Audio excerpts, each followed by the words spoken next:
At what point do you start thinking, well, you know, I want to start my own business, or I don't know. I've just always been someone who doesn't like being told what to do. That's just always been my mentality. With coaches when I was young, when I played soccer or football or fighting, I would always be the kid on the field with long hair, earrings, colourful boots. When I was fighting, I wouldn't wear any fight stuff. I'd train in a soccer jersey and shorts. I'd want to be the guy who could beat up someone in good gear. That was always my mentality, is how can I be different? And when I was at school, the exact same. Free dress day came, I had pink shoes on. There was always something where I wanted to be different and have what other people didn't. And that's sort of why I started the business in the industry I'm in now. Streetwear is very much built off the exclusivity and having things that other people don't. So I think that's where that stemmed from. And then now to where I'm in business today, that's how a lot of the creativity comes, is constantly looking for something that someone else doesn't have, or how can we take something and do something else with it that no one else has done. Did you start something, whether it be the business you're doing now, or did you start something before what is StreetX now, and it failed? Yeah. I was at university and me and one of my mates started selling fake NBA hats and jerseys off Facebook. We found like a Chinese website, which we thought they were real. And obviously, as you get older, you realise things aren't. We just found a jersey place and a hat place, and someone else was doing it. And we were like, instead of buying them from them, why don't we just buy it cheaper and then we can sell them too?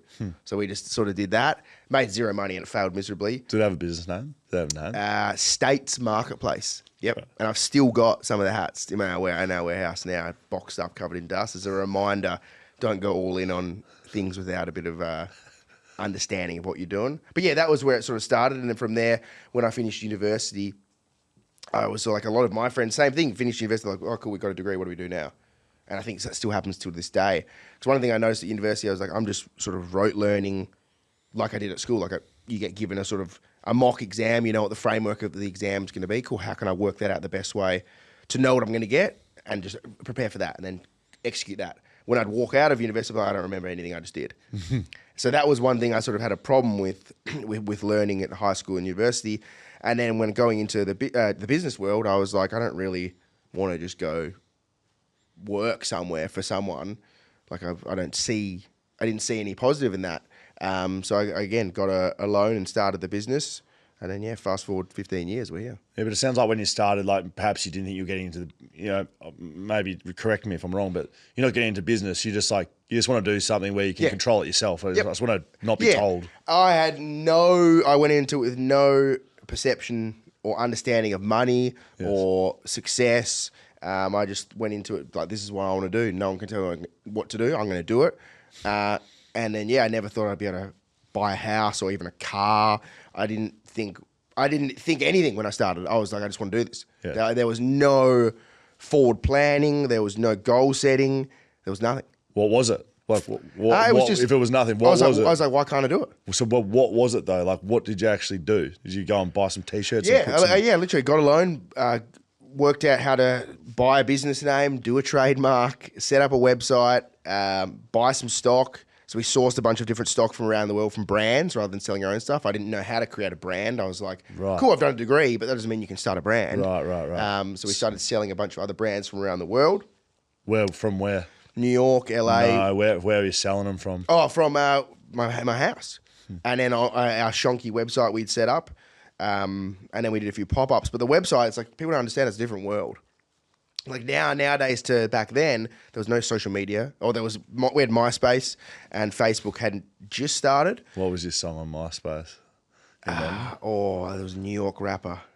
He's a very obscure New York rapper. I don't know why I always remember, but it was that, bring Shelly up, bring Shelly down. I don't know Mate, it's used for... Oh, you're a fit man now. You're a strong fit man now. Mate, do workout routines to it. Like every up, like bring Shelly up, bring Shelly down. You go up, down, up, down. Yeah, that's not my vibe. Right, sorry, mate. It was an era where it was a different time. Like you couldn't just start a website and things would sell, which you sort of can do now, which is obviously a completely different world. So I was like, oh, this online stuff's way harder than I thought it was going to be. So we started doing a few pop-ups, and obviously that's what I was good with people. I knew a lot of people. I was like, oh, cool, I can get people to come here. So we did a few pop-ups, and then it slowly snowballed into that. And then a year and a half later, we got an actual physical store. So from there, the physical store was always the focus. Online sort of sat on the back burner. We weren't really selling any orders. Online just existed, and the store became like an epicenter of me in my early 20s partying with my friends. And that was what it became, sort of, and that's what sort of helped build the brand. And was that StreetX? Yep. Yeah, that was StreetX. Started as StreetX? Started as StreetX, and it was originally just a store. Yes. We sold brands. Where was it? Was that North we had a pop-up in Freo. Growing up, I never went to Freo. I had a friend who had a gallery in Freo, and he was like, you can have some stuff there. And I was like, fuck, I have to drive to fucking Freo. And how do I get to Freo? Yeah, and that's how it started. I just went to Freo every day. Some weeks we did $60 in sales. And that was just reality. I was living at home, so I was fine. I could exist. I just had all the stock in my room, and they would have the stock at the place, and that was it. And then I think 6 months later, I met a girl who said there was pop-ups in Northbridge, and I was like, is Northbridge busier than Freo? And she was like, yeah. So I was like, all right, let's go. So I went there. And then that's where it started trickling a little bit more. We sold a few more things. We started making a few of our own things. Because in Freo, we'd just given away our our StreetX tees we'd made.